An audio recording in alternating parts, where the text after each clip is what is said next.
sexy people? It is Dave. It is Duncan. Wasabi, bitches.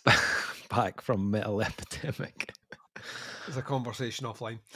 For another album review. And for this review, Duncan and I have been checking out the new album from French hardcore band. French? Never in a million years. Never in a million fucking years. I had them America. America! Fuck yeah. I had them so America that I was prepared to change the name of my French fries to Freedom Fries. Woo. No, we are going to France for this one, Duncan. Bonjour, eh? Oui. Sorcerer. The band's new album, Devotion, will be released on April 19th via Frozen Records. Loving everything that's happening right now. Tickling my taint with a feather. Comprised of musicians who have also played in such bands as Worst Doubt, Mind Awake, Providence, and Jaw Crack. Jaw Crack is such a name for a band. Parisian outfit Sorcerer are about to drop their debut full-length album, Devotion. Sorcerer, I'm going to be up in your hometown in October, bitch. Oh. I'm in Paris. Hello there. Swinging my dick. Swinging your baguette. Their debut EP, Joy, was released in April 2021. Then followed up by 3-track EP, Pleasures, in 2022, which saw the band explore further away from the classic hardcore boundaries. The following year saw the band release a split with shoegazers Pense Slow. We need to check them out because they've just used a keyword. Leading them on a path of their first anticipated album. Teaming up with producer Amore Suave. Sorcerer's aim is to assess its singularity by recording the album live, while keeping. It feels like I'll tell them they have achieved that because this sounds very much like a fucking live album. While keeping a modern approach and the precision and the violence inherent to its roots. Okay, so Sorcerer and Devotion. First of all, I don't know what it is, but I kind of love the album artwork for Devotion. Yeah, so there's something. Describe it for those that don't have the image, i.e., those that are maybe listening to the podcast version of this and not the YouTube version, where you handily put the album artwork above your head. Describe it. It's a very simple cover, and it's a gentleman in a chainmail hood. Yes. Evoking a very medieval type vibe. Yes. But at the same time, he also looks emotionally devastated. You can see the tear marks on his face. It's a very. I found it a very powerful album cover. When I saw it, I was like, that's fucking very simple but very effective at the same time. Yeah, I had that kind of to me, being a little bit of a history geek, I had that sort of feeling of Knights of the Crusade, that idea of devotion, religion, being overwhelmed with the love for something beyond yourself and being unable to process how that feels. There is a story painted on this guy's face. Yes. It's very captivating. It's simple, but it's fucking great. Yeah. So very much like yourself, I was in. But, and we've spoken about this slightly off air, I did see A Night in Chainmail, and instantly I was thinking, my favourite album last year for a little band called Poison Ruin, and they did medieval punk, and that was fucking awesome, and I didn't know I needed it. And before I even hit play on this bitch, right, before I even pressed the play button, I was hovering above it, like the dangling sword of Damocles. I was like this, getting ready to hit play. Yeah. I was like, and I didn't even know what the genre was, because on iTunes, when I imported this in, it just says unknown genre, which is not helpful, iTunes. That's because the files have been given with unknown genre. I was like that, give me Poison Ruin V2. And I hit play. Yeah. It's not Poison Ruin. It's not. But This is Poison Rune's angrier, angsty cousin that does things for his friends, for his family, and make sure that everyone's okay in the pit. Poison Which Rune is not like what's like at a Poison Rune gig. Trust me, people get fucked at a Poison Rune gig. There's people doing like illegal elbows and using steel chairs. Fuck yeah. Drop kicks. Yeah, I swear to God. Poison Rune are American, aren't they? Poison Rune are American. They're from Boston, I think. Is it? Right, okay. Yeah, it's from the East. They're an East Coast band. East Coast. What you can see why when you listen to this with all the will in the world, I don't know how you listen to this and go French. Like I don't like. Were you French without reading? French, Duncan. No. Maybe on the production side, but on the sound side, like the genre they're encapsulating is as American as fucking apple pie. Oh, Duncan. Apple pie, Dave. Apple pie and Cool Whip. Love French hardcore. I know you love it, but this doesn't sound like French hardcore. This is American styled. This is French hardcore. Very French. You are not the ambassador of France. When I saw there were members of Washed Out, right, but also you've read that French hardcore. Like, if you blind tested this, all made sense. Right, but see if you were like blind testing Coke and fucking Pepsi. This is what I'm talking about. Like in isolation, which I was because I didn't read the press statement. I listened to the riffs here. I listened to the solos here. I listened to the delivery here, and out with the production, which is French. I'm like that. This sounds fucking American. No. This sounds like French. Y'all have a nice day now. You hear? That's what it sounds like to me. No. Even vocally, the vocalist does not have a French accent. How dare you? I don't know. Maybe I just maybe listen to a lot of French hardcore. You do. Well, in fairness, if we were on Mastermind right now, my specialist subject would not be French hardcore. You would be. And you'd be very good at it as well. Yeah. As I said, I love French metal in general. It's one of my favourite places. We did call you French Dave for a while. Did we?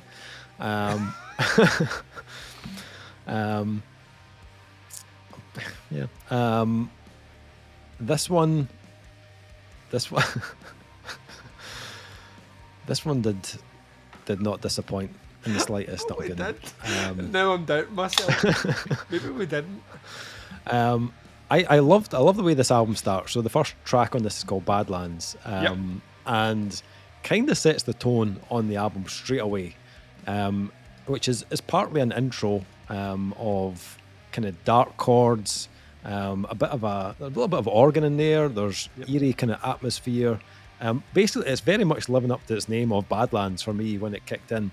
But that also starts very similar to Poison Rune, which is not once again is not a slight. That fucking album is amazing, but I love the. Yep. This is one song, and instead of doing the, let's be honest, lazy thing of giving you the instrumental bit in the song, let's make it one song. Yeah. Like, see when these guys play live, that's going to play right into the one song. Absolutely. And that's the way I want to see it live. So. Yeah. When that happened, when that track kicks in full, it was like, okay, here we go. Here we go. This is French hardcore at its finest. This is French hardcore that sounds American. That's we're giving our perspective, so that's matter. But also not a predictable opener either. I expected this to be like the furnace track, which would just go like Scorched Earth, and it is savage. It's a very, very heavy track, don't get me wrong, but they've added this layer, this element of very cold, very kind of bleak kind of lead work to the track, which gives it a much darker vein, and cleverly links back to the intro of the track being all kind of dark and gloomy. The second track, though, Eternal Grief, that one does pick up a bit more in the pace and gives me more of what I kind of expected from the opening track. I could hear a little bit of fellow countrymen Washed Out on the track, which I'm a big fan of. It's very beat down heavy. It's got a touch of the kind of early metalcore in there as well. But again, has this really this coldness to us, this darkness, and I loved that kind of tone on the album, and they ramp that up at times, like on the title track. It has a really kind of interesting mix of a little bit of kind of like almost kind of post-hardcore in there. To be honest, that track had a little tinge of the British to it. Some bass slides that I love. Boom. Yeah. Like, it's just fucking great, man. Yeah. But it's mixed with that kind of harder edged kind of French sound. Most of the tracks are fairly straight and to the point. They don't really feel the need to kind of linger on a section or, you know, repeat it multiple times. It's a very like razor sharp kind of like over kind of quicker than like a knife fight in a phone booth. But in the arms of mortality, it kind of lures you in with like a false sense of security. It's got this kind of clean intro, just kind of building up kind of quietly, and then it goes fucking nuts. Like, mix of tempos is like coming from everywhere. They've bits that are a bit more kind of thrashy in places. The transition of the breakdown though is my favorite part of the whole track. It's killer. They do this really cool kind of drum fill that kind of speeds up as they're playing, and it leads into the breakdown, which is just it's a baller move, and they nail it, absolutely nail it on that track. It reminds me of, we used to talk about this a lot back in the day when we were in a band and writing music. There's that it's on the first Chimera album where there's a bit where they go like the kicking with it, like you think it's going to hit thrashy, and then they instantly halftime it after the 4 count. You're just like, whoa, like, I love that because it's playful, but it's not silly. Yeah, it's just kind of setting up a false expectation, but still being very much within the tempo. Fucking awesome, man. Yeah. But yeah, I thought that was awesome.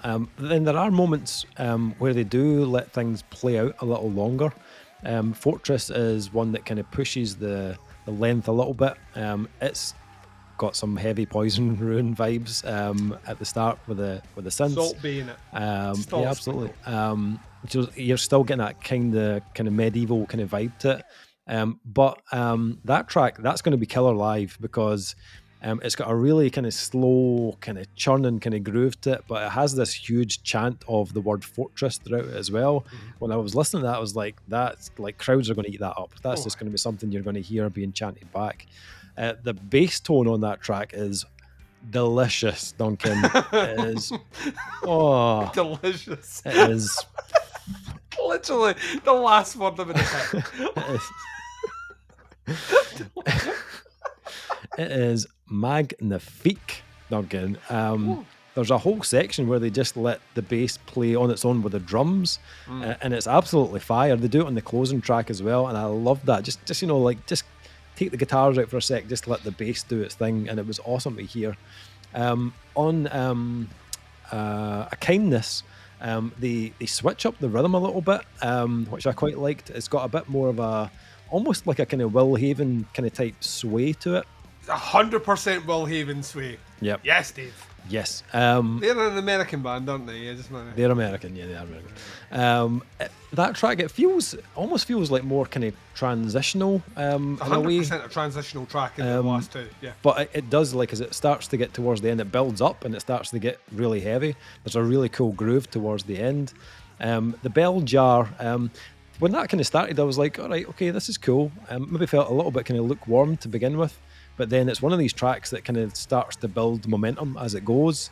And then the groove that they lock into is just like hella hefty. They also play a bit more with some of the kind of more kind of spacious moments between the kind of lead work and the bass on that track, which makes what comes next on Someone Else's Skin more effective. Yeah. It's the closing track and the longest track at 7 minutes. Yeah, by about double the length of anything on this. So yeah, and this is the kind of track where you're getting to hear them kind of stretch themselves a bit more, be a bit more expansive. They're bringing in some kind of bleaker chords. The synths, the bass work gets a little bit more flexible in places, but they still they drop in these really like punchy moments where the riffs get really savage, and the drums, they really start to kind of utilize a double bass drum as well. I'm usually not a huge fan of fade outs, but actually I found it really worked on the closing track here, especially the way they kind of draw it in just to kind of synths and clean guitar right at the very end. I thought it was actually a really good closer. Yeah, this is great. Like it's for me, it was very French, and it gives you all the elements you'd want from a hardcore album, but also gives you more, something a bit more tone, different moods. There's like atmosphere in there as well, and like when I got to the end, that was like, okay, that was fucking awesome. I just want to play it again. And then when I started to play it again, I was like, wait a minute, this is a debut album here. What the hell is going on? Yeah, that doesn't make any sense. What to the me fuck? At all. Like, that doesn't make album any sense one? to me at all. Because I was thinking about the way they'd kind of like they've pinned this album together in terms of the flow and keeping that kind of vibe consistent throughout the album. I was like, this doesn't feel like a band on their first release. Like this is not like we're just kind of like testing things out. This feels like a band that really know what type of sound they're going for, and they've nailed it already. But then you're talking about a pedigree from that PR statement there, a pedigree of musicians that have come from other bands. Plenty so experience, you imagine this collective is setting out an idea of what a vision of what they want to deliver, and sometimes it's easier to do that. Like I always think about like when that first Audio Slave album came out, and like people were like, "Oh, it's like it worked so much better than," and it sounded exactly what I thought it was going to sound like if you put Chris Cornell singing over Rage Against the Machine. Yeah. So like, I kind of feel like it seems accomplished because the musicians are accomplished. Yeah. That being said, I mean, it seems better than it probably should. You know what I mean? For what they're doing, it seems fully realized. Like, there's no gaps here. There's no, like, this is a side project. This feels like this is the focus, and as a result of that, kind of, it holds more weight. Yeah.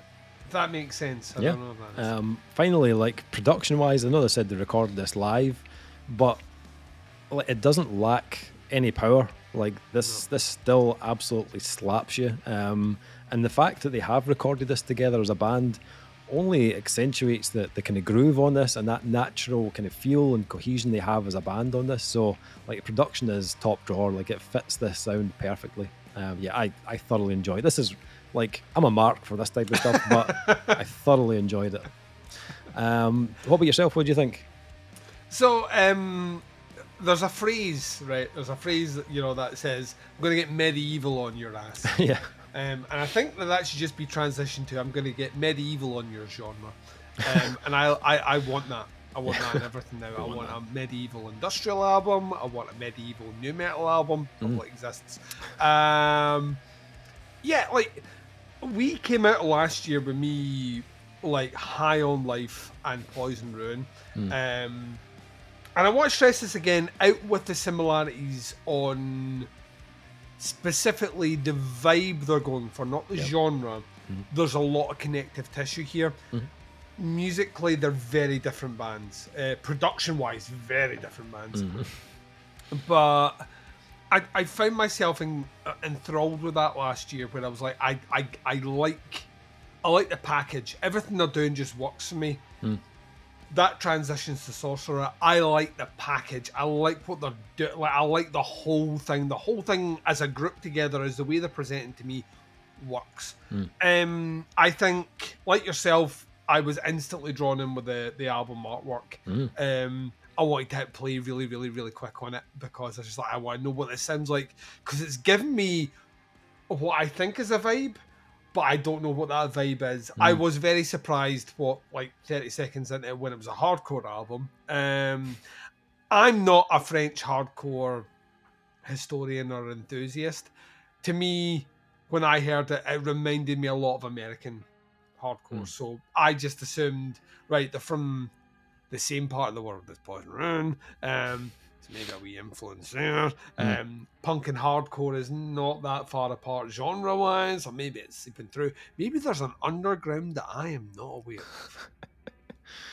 Come to find out on this recording, they're French, which would explain a lot, specifically in the production. Moreover, on the last song, actually, Someone Else's Skin has elements that reminded me of a kind of hardcore Gojira.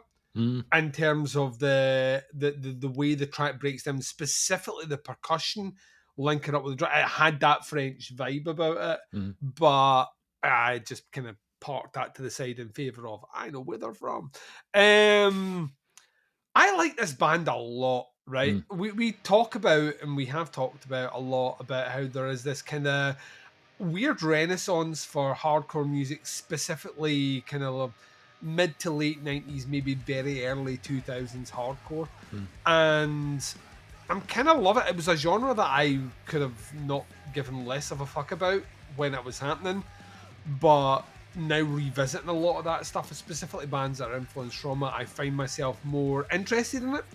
I think there's a weird maturity to how I approach it now, where I approach it not with nostalgia, but more with this was something that I wasn't interested in at the time. I'm going to re-examine it with more mature ears and see what I can pick out of it. And I actually pick out less of the angst, which the music is predicated on, but actually more on the way it's delivered. That kind of short form, punchy, aggressive tone sits better with me nowadays than it did back then. Same with death metal.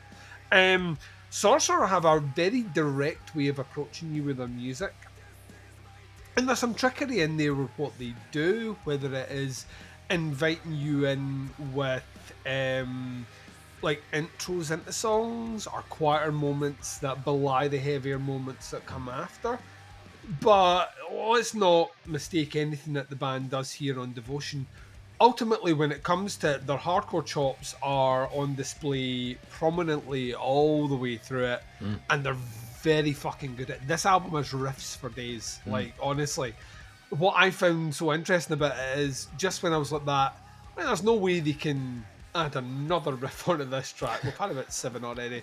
I think I've had my hardcore fill right now, and then they would drop a little breakdown. They'd be like, I could probably squeeze that one in. They keep switching up in a really inventive way. They never seem to be overly concerned about the verse chorus attitude, and as a result you might get 2 interludes on a track, which actually works really, really well. Love the vocals on this. Absolutely. Like, there's a tone, it sits in a slightly higher register than you would expect from a hardcore vocalist. And when I say slightly higher, I don't mean it's like fucking what's his tits from the band where he's like, you know, the guy we just saw. What's their name again? We just saw them live. Their album's about Darkness? No, not the Darkness. Hardcore band. Oh, Knocked Loose. Not Loose. They're not as in like everybody motherfucker. You know, like where he sounds like he's just huffed helium and then being given a mic. It's a register that it's gruff, but it sits slightly higher than what you would expect.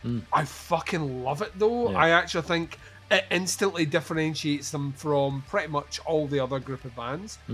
Also love the tone. Yeah. Like the tone, just not even like the actual register, but the tone is consistent throughout. It feels like a natural tone for him, not one that he's having to put too much into.